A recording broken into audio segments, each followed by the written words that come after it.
Me dijeron que nunca sería como él, y hoy él trabaja para mí.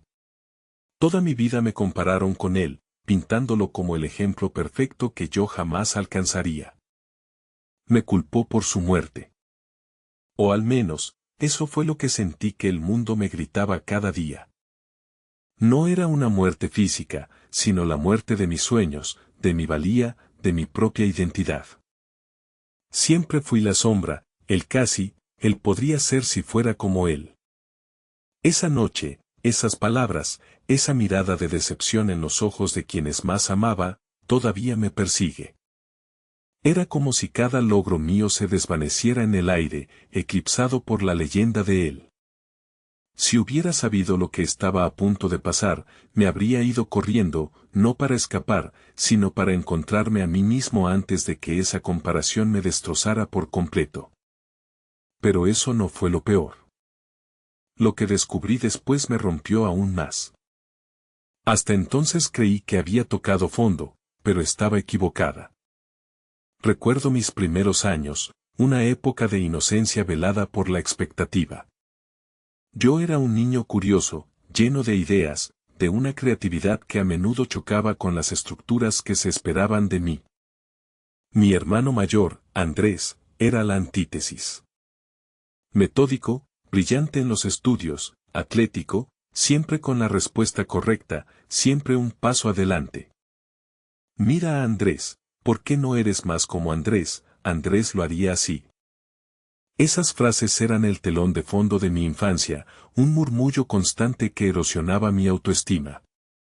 No era envidia, era una profunda confusión. ¿Por qué no podía ser yo? ¿Por qué mi propia luz no era suficiente? Había momentos de genuina felicidad, claro. Las tardes dibujando en mi habitación, los cuentos que inventaba, los pequeños mundos que creaba. Pero incluso esos placeres se sentían empañados. Como si mi verdadera esencia fuera un secreto que debía guardar, algo que nadie valoraría tanto como el pragmatismo y la excelencia de mi hermano. Yo era un soñador, un artista en potencia, pero el mundo solo veía al segundo mejor, al hermano menor que debía esforzarse más. Y en ese constante esfuerzo por ser quien no era, me perdí. El día que lo perdí todo, encontré la única cosa que importaba. La noticia llegó como un golpe seco, un despido injustificado de mi primer trabajo significativo, justo cuando creía que había encontrado mi camino. La empresa se reestructuraba y, como siempre, fui el eslabón más débil, el prescindible. Para colmo, mi hermano, Andrés, no solo seguía en su puesto, sino que había sido ascendido. La humillación fue doble. No solo había fracasado, sino que mi fracaso era, una vez más, un espejo de su éxito. Recuerdo la llamada, la voz impersonal al otro lado de la línea, y luego el silencio ensordecedor de mi pequeño apartamento. Me sentía vacío, inútil. ¿Para qué todo el esfuerzo, las horas extra, los sacrificios? Todo había sido en vano. Esa noche, la lluvia caía a cántaros, reflejando el diluvio dentro de mí. Cada gota era una lágrima por mis sueños rotos, por la constante sombra que me perseguía. El fracaso se sentía como una marca indeleble, una confirmación de todas las comparaciones que me habían atormentado. Toqué fondo el día que, vi mi propio reflejo en el charco de la calle, desdibujado, irreconocible, un fantasma de lo que alguna vez quise ser. Ese fue el momento exacto en que perdí toda esperanza. Y ahí entendí que estaba completamente sola, o al menos eso creía. Los meses siguientes fueron un borrón de desesperación. La oscuridad se cernió sobre mí, una manta pesada que me ahogaba. Pasaba los días en una neblina, sin ganas de levantarme, sin apetito, sin la chispa de vida que alguna vez me había definido. Las llamadas de amigos y familiares se volvieron una carga, cada pregunta sobre mi bienestar se sentía como una excavación en mi herida abierta. Me aislé. Las calles, antes llenas de vida, ahora parecían túneles oscuros y sin fin. Mi apartamento se convirtió en una prisión, las paredes cerrándose sobre mí con cada día que pasaba sin propósito. La lluvia parecía interminable, un símbolo de mi tristeza que no cesaba. Cada recuerdo de mi hermano, de sus éxitos, de las palabras que me comparaban con él, era una punzada, un recordatorio constante de mi propia insuficiencia. Me sentía roto, desamparado, traicionado por la vida y por mí mismo. Era un abismo sin fondo, una caída libre en la que cada intento de aferrarme a algo solo me hundía más. Lo que escuché a continuación, me hizo desear no haber nacido. Era mi propia voz interna, susurrando que nunca sería suficiente, que siempre sería la sombra, el fracaso. Pero entonces, alguien apareció con una frase que me cambiaría la vida. Mi tía abuela Elena, una mujer sabia y con ojos que habían visto demasiadas tormentas. Vino a visitarme un día, sin avisar, y se sentó a mi lado en silencio. No me sermoneó, no me dijo lo que debía hacer. Simplemente, después de un largo rato, tomó mi mano y dijo con una voz suave pero firme, las comparaciones son el ladrón de la alegría. Tu camino es tuyo. Si la gente te compara, es porque no te han visto. Es hora de que les muestres quién eres, no quién esperan que seas. Sus palabras fueron como un rayo de sol abriéndose paso entre las nubes. No fue una solución mágica, pero fue una chispa. Un pequeño pero poderoso empujón. Me hizo darme cuenta de que había estado tan ocupado tratando de encajar en el molde de otro, que había olvidado mi propia esencia. Y en el instante más oscuro, vi una pequeña chispa de luz. No era la solución a todos mis problemas, pero era el inicio de un cambio. Lo que sucedió después, jamás lo hubiera imaginado. La frase de mi tía abuela resonó en mí.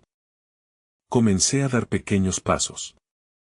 Primero, volví a dibujar, a escribir, a crear. Sin expectativas, solo por el placer de hacerlo. Recordé mi amor por la tecnología, por la innovación, áreas donde siempre había sentido una curiosidad genuina, lejos de las expectativas de ser como Andrés. Investigué, estudié por mi cuenta, me inscribí en cursos en línea. No fue fácil. Hubo días de frustración, de recaídas, de voces internas que me recordaban mi pasado. Parecía que avanzaba, pero aún había una batalla que no había peleado. Pero esta vez, cada caída escondía una lección. Aprendí a perdonarme por los errores, a ver los fracasos no como el fin, sino como escalones. Mi enfoque cambió, no buscaba la perfección, sino el progreso. Y lo que es más importante, no buscaba la validación externa, sino la interna. Empecé a valorar mi singularidad, mis ideas, mi forma de ver el mundo. Lentamente, los colores regresaron a mi vida. La luz se filtraba por las ventanas, no solo en mi apartamento, sino en mi espíritu. Me comprometí con un proyecto personal, una aplicación innovadora que combinaba mi creatividad con mi creciente conocimiento tecnológico. El camino era largo, pero ya no me sentía solo en él. Tenía un propósito, y ese propósito era mío. Justo cuando creía que lo había superado, el pasado volvió a tocar mi puerta. Después de años de arduo trabajo, mi aplicación finalmente despegó. Fue un éxito modesto al principio, pero creció rápidamente, atrayendo la atención de inversores y usuarios. Había fundado mi propia startup, un equipo pequeño pero apasionado que compartía mi visión. Había noches en vela, desafíos inmensos, pero cada obstáculo era una oportunidad para demostrarme a mí mismo de lo que era capaz.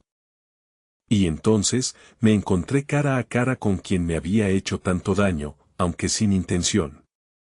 La sorpresa fue mayúscula. Un día, en una reunión de alto nivel para una posible adquisición, entre los representantes de la empresa interesada, estaba Andrés. Mi hermano.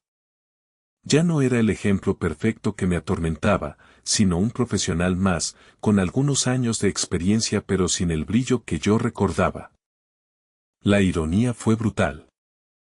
Me miró, y en sus ojos vi una mezcla de sorpresa, asombro y quizás un toque de envidia. Yo, el fracasado, estaba a punto de cerrar un trato millonario, y él, el perfecto, estaba sentado al otro lado de la mesa como un empleado más. La situación era irreal. Lo que le dije en ese momento cambió nuestras vidas para siempre. No hubo rencor en mi voz, solo una calma que me sorprendió a mí mismo. Andrés, le dije, es un placer verte. He admirado tu trabajo. ¿Te gustaría formar parte de algo realmente grande? Nunca pensé que llegaría a perdonar, y mucho menos a esa persona. Pero no se trataba de perdón a él, sino de perdón a mí mismo por haberme permitido vivir bajo su sombra. Aquel al que yo nunca igualaría ahora trabaja bajo mis órdenes. No en el sentido de una venganza triunfante, sino como parte de un equipo que he construido, donde el talento es valorado por sí mismo, no por comparaciones. Andrés aceptó mi oferta. Me confesó que mi éxito lo había sorprendido y, en cierto modo, lo había hecho reflexionar sobre su propio camino, sobre la presión de ser siempre el mejor. La dinámica entre nosotros ha cambiado. Hay un respeto mutuo, una comprensión tácita de los caminos que hemos recorrido. Ya no hay sombras, solo dos hermanos, cada uno con su propio brillo. Pero lo más importante no fue lo que pasó conmigo, sino lo que aprendí para siempre. Si alguna vez te has sentido roto como yo, escucha esto, tu valor no se define por las expectativas de otros ni por las comparaciones. Tu camino es único, y en él reside tu verdadera fuerza. Habrá momentos de caída, de oscuridad, pero es en esos abismos donde a menudo encontramos la chispa más brillante de nuestra resiliencia. No te compares. Construye tu propio camino, con tus propios talentos, tus propios sueños. Y aunque mi historia terminó, la tuya, apenas comienza. Recuerda, eres suficiente, y tu luz es única. No dejes que nadie te convenza de lo contrario.